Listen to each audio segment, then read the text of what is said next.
જય માતા રાણી ભક્તો લોકોમાં અસમંજસની સ્થિતિ છે। ચૈત્ર નવરાત્રિ 18 માર્ચ કે પછી 19 માર્ચ કઈ તારીખથી છે પહેલું વ્રત ચાલો જાણીએ।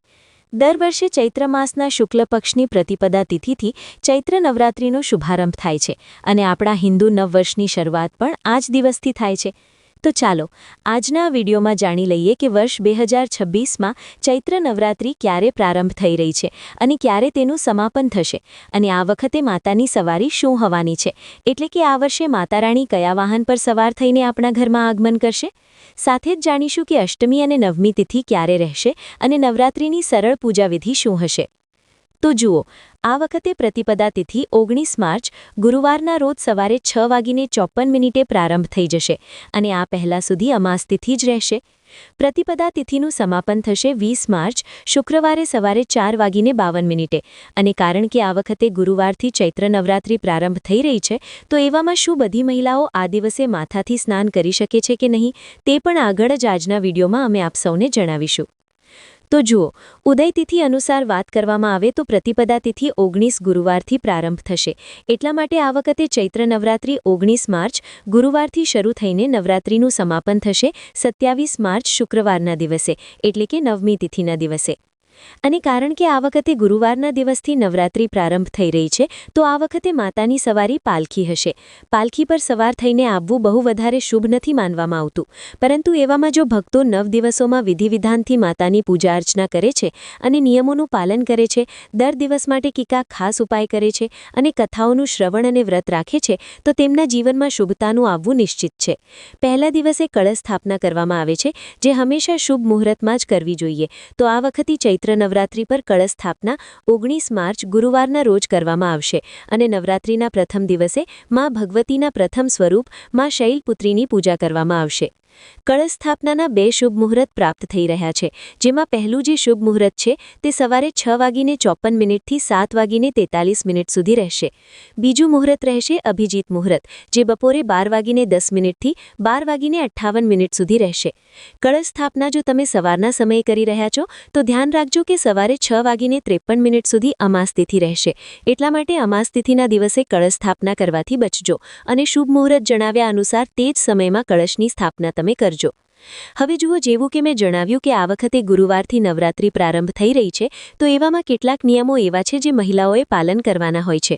મહિલાઓ કે પછી કન્યાઓએ એવું કહેવામાં આવે છે કે ગુરુવારના દિવસે માથાથી સ્નાન ન કરવું જોઈએ, પરંતુ કારણ કે આ દિવસે નવરાત્રિની શરૂઆત થઈ રહી છે અને નવરાત્રિના એક દિવસ પહેલાં એટલે કે બુધવારે અમાસ તિથિ પણ હતી અને એક દિવસ પહેલાં જ જે પણ મહિલાઓ કે પછી કન્યા શારીરિક રીતે શુદ્ધ નથી થઈ શકી, જેમ કે પીરિયડ આવવાના કારણે તમે પહેલાંથી માથું નથી ધોઈ શક્યા, સ્નાન નથી કરી શક્યા અને તમે બધા ગુરુવારથી નવરાત્રિનું વ્રત પણ પ્રારંભ કરવા માંગો છો અને શુદ્ધ થઈ ચૂક્યા છો, તો પછી તમે ગુરુવારના દિવસે સવારના સમયમાં ફક્ત સાદા પાણીથી માથાથી સ્નાન કરી શકો છો। જો સંભવ હોય તો પછી કોઈ પવિત્ર નદીના જળમાં ડૂબકી ચોક્કસ લગાવી લેજો, કારણ કે આ દિવસે અમાસનું સ્નાન પણ હશે। આ વખતે અષ્ટમી અને નવમી તિથિને લઈને બહુ વધારે અસમંજસ રહેશે। બંને જ તિથિઓ 2 દિવસ પડી રહી છે, તો એવામાં અત્યારે જે જાણકારી મળી રહી છે તેના અનુસાર અષ્ટમી અને નવમીની પૂજા એક જ દિવસે કરી શકાય છે, એટલે કે 26 માર્ચ ગુરુવારના રોજ। કારણ કે અષ્ટમી તિથિ સવારે 11:39 સુધી રહેશે અને પછી તેના પછીથી નવમી તિથિ પ્રારંભ થઈ જશે। અને જો પંચાંગ અનુસાર વાત કરીએ તો નવમી તિથિ 27 માર્ચ શુક્રવારે સવારે 10:07 સુધી રહેશે। એવામાં નવમી તિથિ તમે 27 માર્ચ શુક્રવારે પણ ઉજવી શકો છો, એટલે કે 26 માર્ચ ગુરુવારે અષ્ટમી અને 27 માર્ચ શુક્રવારે નવમી તિથિ રહેશે। ક્યારેક લોકોના ક્ષેત્ર અનુસાર અષ્ટમી અને નવમી તિથિ અલગ અલગ દિવસે ઉજવી લે છે। એવામાં આવનારા સમયમાં જ્યારે પણ અષ્ટમી અને નવમી ઉજવવામાં આવશે તેની સાચી જાણકારી તમને સમય પર આપી દેવામાં આવશે। અત્યાર સુધી પ્રાપ્ત જાણકારી મુજબ હિન્દી પંચાંગ અનુસાર છે નવરાત્રિના પહેલા દિવસે કળશની સ્થાપના કરીને વ્રતનો શુભારંભ કરવામાં આવશે અને માન્યતાઓ અનુસાર અષ્ટમીએ કન્યાપૂજન કરીને, કેટલીક જગ્યાઓ પર નવમીને દિવસે કન્યાપૂજન કરીને પછી તમે નવરાત્રિ વ્રતને પૂર્ણ કરી શકો છો। તો આવો હવે જાણો નવરાત્રિની સૌથી સરળ પૂજાવિધિ। તો જો નવરાત્રિ વ્રતવાળા દિવસે તમે સૌથી પહેલાં સવારે જલ્દી ઉઠીને સ્નાન ઇત્યાદિથી નિવૃત્ત થઈ જાઓ અને સાફ સ્વચ્છ વસ્ત્ર પહેરો। પૂજા સ્થળને સારી રીતે સાફ કરીને ગંગાજળનો છંટકાવ કરો અને પછી ઘટ સ્થાપના એટલે કે કળશ સ્થાપના કરો. પૂજા સ્થાન પર લાલ કપડું બિછાવો અને મા દુર્ગાની કોઈ પણ પ્રતિમા એટલે કે ફોટો કે મૂર્તિને સ્થાપિત કરો અને ત્યાં જ કળશ સ્થાપના કરો.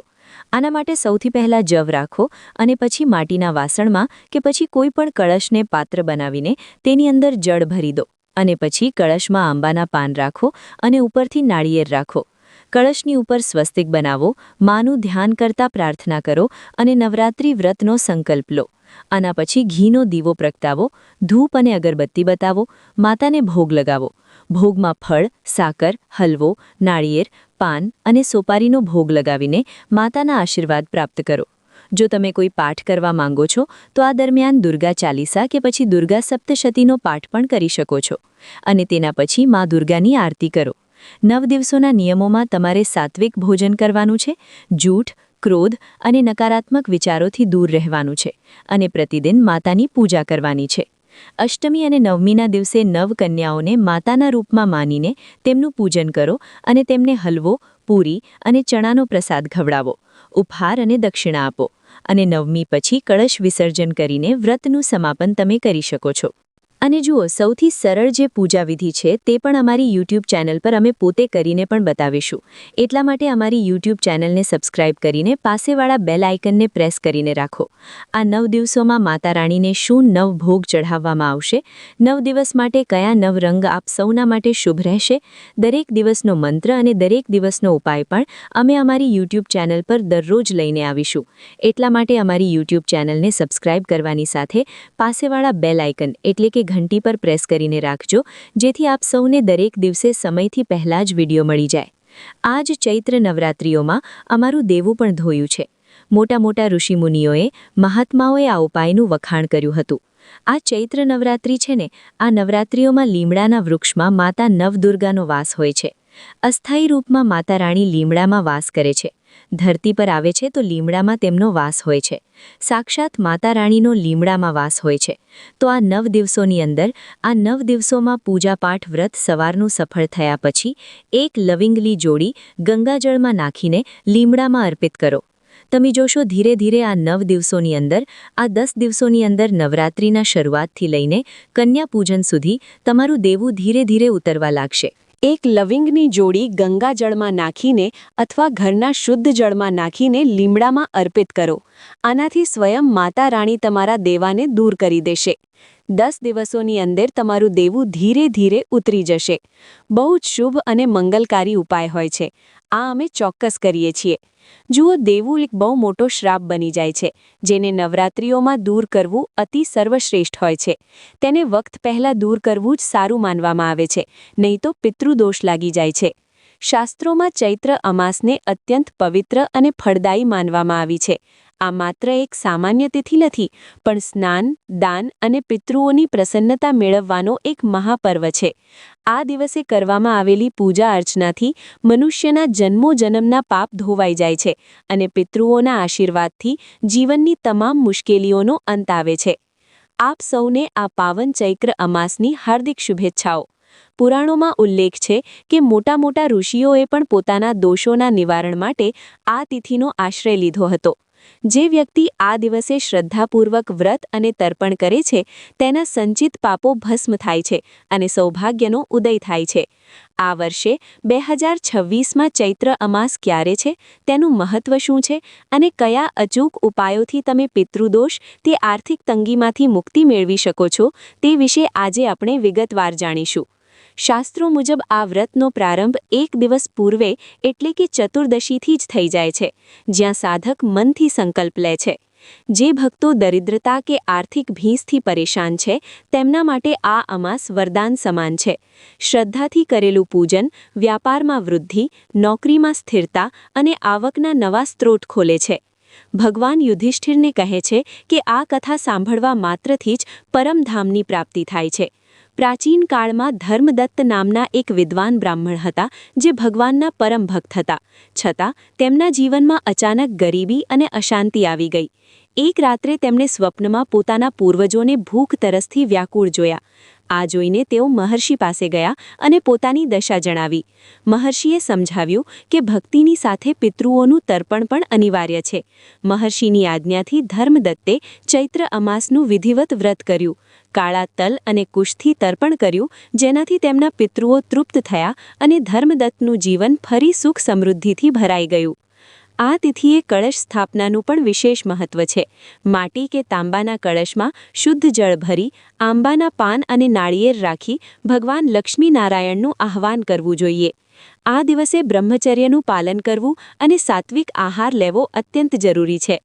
વર્ષ 2026માં અમાસ તિથિ 18 માર્ચના રોજ સવારે 8:25થી શરૂ થશે અને 19 માર્ચની સવારે 6:52 સુધી રહેશે. જ્યોતિષીઓ મુજબ પિતૃકાર્ય માટે 18 માર્ચનો દિવસ શ્રેષ્ઠ છે, જ્યારે પવિત્ર નદીમાં સ્નાન અને દાન માટે 19 માર્ચની વહેલી સવાર ઉત્તમ રહેશે. આ વખતે 70 વર્ષ પછી એવો દુર્લભ સંયોગ બન્યો છે કે અમાસ અને નવરાત્રિનો સંગમ થઈ રહ્યો છે. અમાસના દિવસે તુલસી ક્યારે ઘીનો દીવો પ્રગટાવી 11 વાર ઓમ નમો ભગવતે વાસુદેવાય મંત્રનો જાપ કરવાથી ઘરની દરિદ્રતા દૂર થાય છે. જો તમારા કાર્યો વારંવાર અટકી જતા હોય તો આ દિવસે દક્ષિણ દિશામાં પિતૃઓના નિમિત્તે દીવો પ્રગટાવવો અને તેમાં 2 લવિંગ તથા કાળા તલ નાખવા. સાથે જ શુદ્ધ દૂધની ખીર બનાવી કાળા કૂતરા કે કાગડાને ખવડાવવી. આ ભોજન સીધું પૂર્વજો સુધી પહોંચે છે તેમ માનવામાં આવે છે.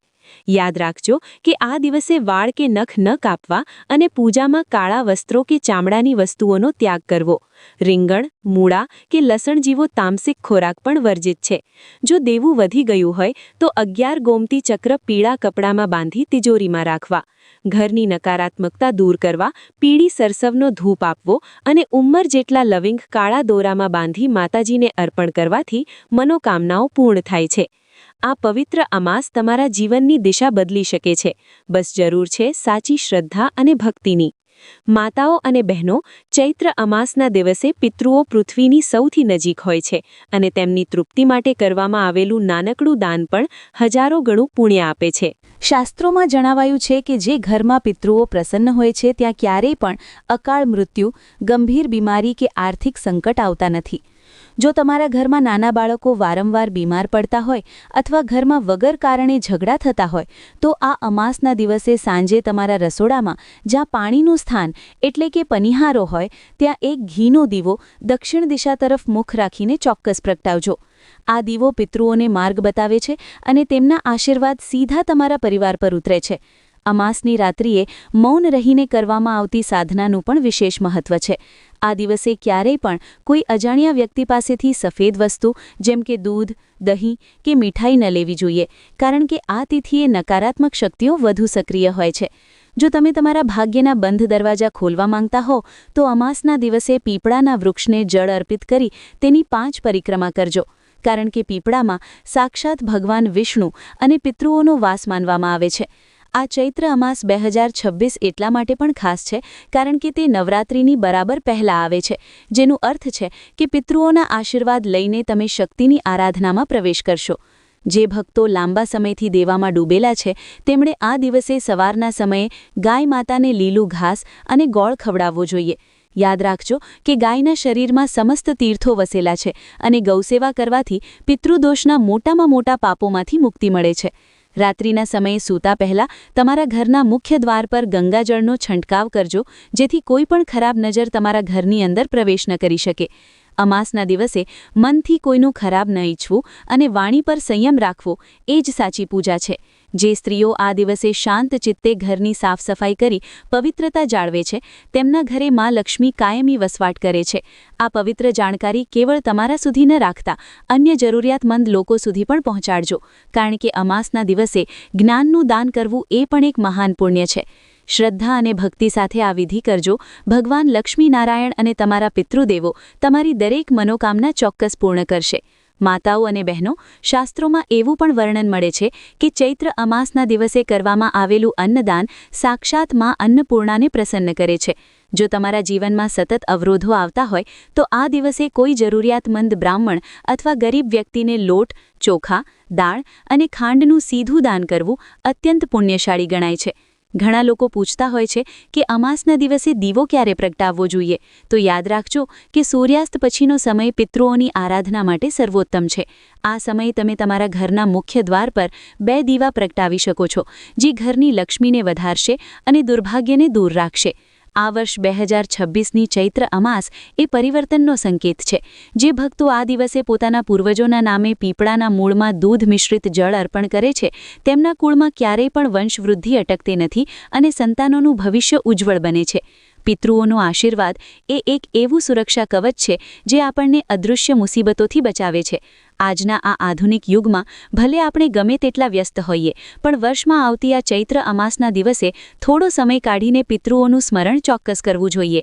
વિડીયોના અંતમાં હું બસ એટલું જ કહીશ કે તમારી શ્રદ્ધા જ તમારી સૌથી મોટી શક્તિ છે. જો તમારો ભાવ સાચો હશે તો ભગવાન લક્ષ્મીનારાયણ અને તમારા પિતૃદેવો તમારી એક નાનકડી પોકાર પણ સાંભળી લેશે.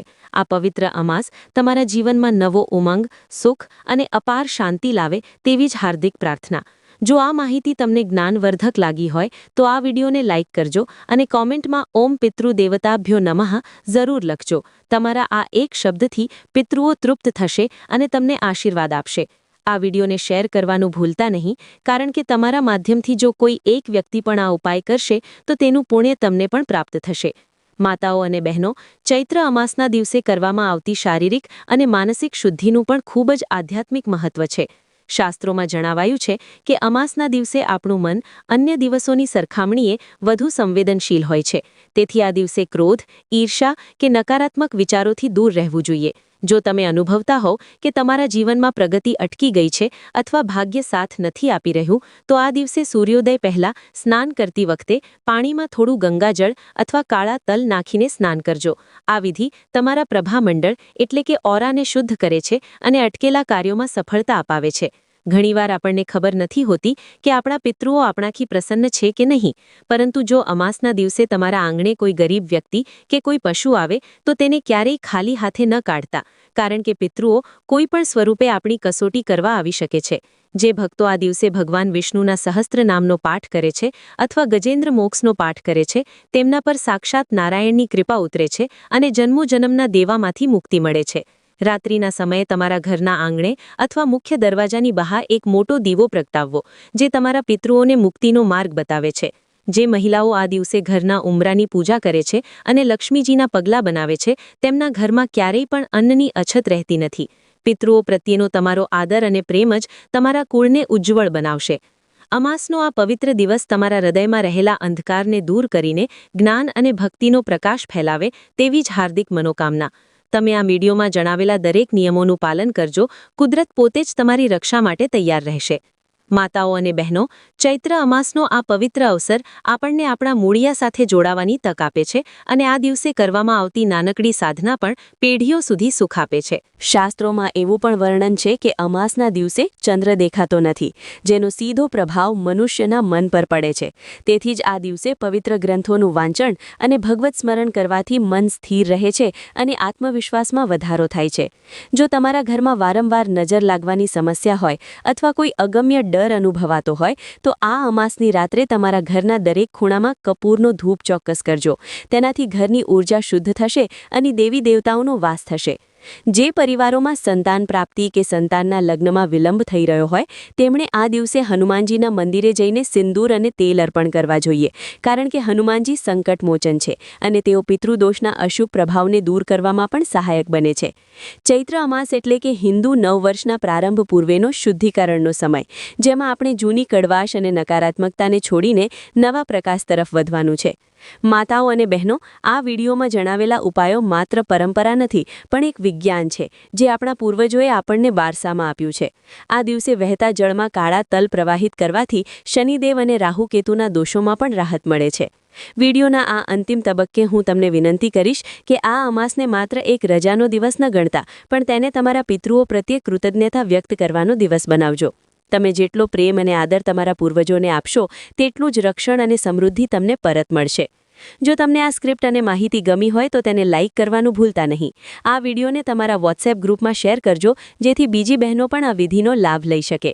જે ભક્તોએ અત્યાર સુધી અમારી ચેનલને સબસ્ક્રાઇબ નથી કરી, તેઓ આજે જ જોડાઈ જાઓ, કારણ કે અમે નવરાત્રિના દરેક દિવસ માટેના ખાસ વિડીયો અને ઉપાયો લઈને આવી રહ્યા છીએ. તમારી કોઈ પણ મૂંઝવણ હોય તો કોમેન્ટમાં પૂછી શકો છો. હું વ્યક્તિગત રીતે જવાબ આપવાનો પ્રયત્ન કરીશ. ફરી એકવાર આપ સૌને ચૈત્ર અમાસની ખૂબ ખૂબ શુભેચ્છાઓ. ભગવાન ભોળાનાથ અને મા અંબા આપના પરિવારનું કલ્યાણ કરે. માતાઓ અને બહેનો, ચૈત્ર અમાસની આ પવિત્ર યાત્રામાં હવે આપણે એવા રહસ્યો તરફ આગળ વધીએ જે આપણા ઋષિમુનિઓએ હજારો વર્ષોના તપ પછી આપણને આપ્યા છે. શાસ્ત્રોમાં જણાવાયું છે કે અમાસની તિથિએ પૃથ્વી પરનું વાતાવરણ એક અલગ જ પ્રકારની ઊર્જાથી ભરેલું હોય છે. આ ઊર્જાનો જો સકારાત્મક ઉપયોગ કરવામાં આવે તો તે ભાગ્ય બદલવાની ક્ષમતા રાખે છે. ખાસ કરીને જે મહિલાઓ ઘરની શાંતિ માટે ચિંતિત છે, તેમણે સમજવું જોઈએ કે રસોડું એ ઘરનું સૌથી પવિત્ર સ્થાન છે અને અમાસના દિવસે રસોડાની સફાઈ અને ત્યાં અન્નની પવિત્રતા જાળવવી એ સાક્ષાત માતા અન્નપૂર્ણાની આરાધના સમાન છે. આ દિવસે જ્યારે તમે ભોજન બનાવો ત્યારે પહેલી રોટલી ગાય માતા માટે અને છેલ્લી રોટલી કૂતરા માટે કાઢવાનું ક્યારેય ન ભૂલતા, કારણ કે આ એક નાનકડો પ્રયોગ તમારા ઘરના તમામ વાસ્તુ દોષોને શાંત કરવાની ક્ષમતા ધરાવે છે. ચૈત્ર અમાસના દિવસે દાનનું મહત્વ સમજાવતા શાસ્ત્રો કહે છે કે આ દિવસે લોખંડની કોઈ વસ્તુનું દાન કરવાથી શનિદેવની પીડામાંથી મુક્તિ મળે છે. પરંતુ યાદ રાખજો કે આ દાન નિસ્વાર્થ ભાવે હોવું જોઈએ.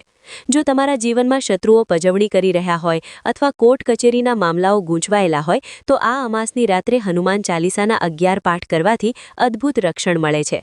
ઘણી બહેનો પૂછતી હોય છે કે અમાસના દિવસે શું કામ ન કરવા જોઈએ, તો ખાસ નોંધ લેજો કે આ દિવસે કોઈની નિંદા ન કરવી, કોઈની મજાક ન ઉડાવવી અને ખાસ કરીને વડીલોનો તિરસ્કાર ન કરવો, કારણ કે પિતૃઓ વડીલોના સ્વરૂપમાં જ આપણી આસપાસ હોય છે. આ 2026ની ચૈત્ર અમાસ એટલા માટે પણ વિશિષ્ટ છે કારણ કે તે વસંત ઋતુના મધ્યમાં આવે છે, જ્યારે પ્રકૃતિ પોતે નવો વેશ ધારણ કરી રહી હોય છે. તેથી આ સમયે આપણા મનની અંદર રહેલા કચરાને પણ દૂર કરવો જોઈએ. જે પરિવારોમાં પૈસા ટકતા નથી અથવા બચત થતી નથી, તેમણે અમાસના દિવસે એક ચાંદીનો સિક્કો લઈ તેને ગંગાજળથી ધોઈને પૂજાના સ્થાને રાખવો જોઈએ અને બીજા દિવસે તેને પોતાની તિજોરીમાં સ્થાપિત કરવો જોઈએ. પિતૃઓનો આશીર્વાદ એ માત્ર ધન સંપત્તિ નથી, પણ તે માનસિક શાંતિ અને કુટુંબની એકતા પણ છે. જો તમે તમારા સંતાનોના ભવિષ્યને લઈને ચિંતિત હો તો અમાસના દિવસે તેમના હાથે પક્ષીઓને ચણ નખાવજો. આ સંસ્કાર તેમના જીવનમાં દયા અને કરુણાની સાથે સફળતાના દ્વાર પણ ખોલશે. આ દિવસે સાંજના સમયે જ્યારે આકાશમાં ચંદ્ર દેખાતો નથી, ત્યારે તમારા ઘરના ખૂણે ખૂણે દીવો બતાવવાથી ઘરની નકારાત્મક ઊર્જા બળીને ભસ્મ થઈ જાય છે. રાત્રિના સમયે દૂધનું સેવન ટાળવું જોઈએ અને સાત્વિક આહાર પર ભાર મૂકવો જોઈએ. ચૈત્ર અમાસ એ પરિવર્તનની રાત્રિ છે જે આપણને અંધકારમાંથી પ્રકાશ તરફ લઈ જાય છે. જે ભક્તો આ દિવસે પીપળાના વૃક્ષની નીચે બેસીને વિષ્ણુ સહસ્ત્રનામનો પાઠ કરે છે, તેમને અક્ષય પુણ્યની પ્રાપ્તિ થાય છે. જે સ્ત્રીઓ આ દિવસે માથામાં તેલ નાઠવાનું ટાળે છે અને બ્રહ્મચર્યનું પાલન કરે છે, તેમના પર દેવતાઓની વિશેષ કૃપા ઉતરે છે. અમાસના દિવસે વહેતા પાણીમાં નાળિયેર પ્રવાહિત કરવું એ રાહુકેતુના અશુભ પ્રભાવને શાંત કરવાનો રામબાણ ઇલાજ છે. તમે જેટલી શ્રદ્ધાથી આ ઉપાયો કરશો, એટલી જ ઝડપથી તમારી સમસ્યાઓનો અંત આવશે. આ વિડીયોમાં જણાવેલી વાતો માત્ર માહિતી નથી, પણ તે તમારા જીવનને ઉન્નત બનાવવાનું એક માધ્યમ છે.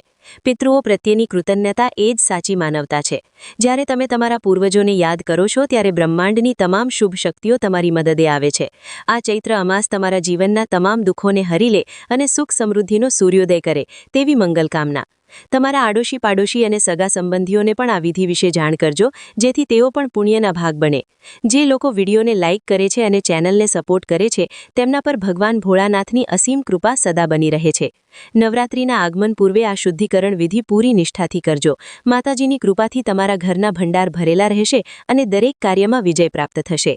મિત્રો, જો તમને આજનો આ વિડીયો જ્ઞાનવર્ધક અને મદદરૂપ લાગ્યો હોય તો આ વિડીયોને અત્યારે જ એક લાઇક જરૂર કરજો, કારણ કે તમારી એક લાઇક અમને આવા ભક્તિમય વિડીયો બનાવવા માટે પ્રોત્સાહન આપે છે.